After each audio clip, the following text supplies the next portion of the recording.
কোনো শব্দের সাথে এস যোগ হলে সেই শব্দটি বহুবচন হয়ে যায়।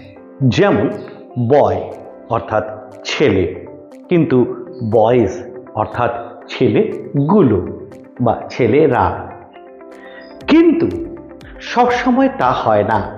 কোনো কোনো ক্ষেত্রে কোনো শব্দের সাথে এস যোগ হয়ে সেই শব্দটির মানে সম্পূর্ণ চেঞ্জ হয়ে যেতে পারে। কি কি সেই শব্দগুলো, তার কিছু শব্দ আজকে আমরা এই সংক্ষিপ্ত সময়ে জানার চেষ্টা করব। যেমন আমরা যদি অতি পরিচিত একটা শব্দ ধরে নিই, যেটা হচ্ছে ওয়াটার অর্থাৎ জল, WATER ওয়াটার। এই জল শব্দটির সাথে ওয়াটার কথাটির সাথে যখন এস যোগ হয়, ওই যে ওয়াটার্স, তখন কিন্তু নদী বা জলাশয় হয়ে যেতে পারে।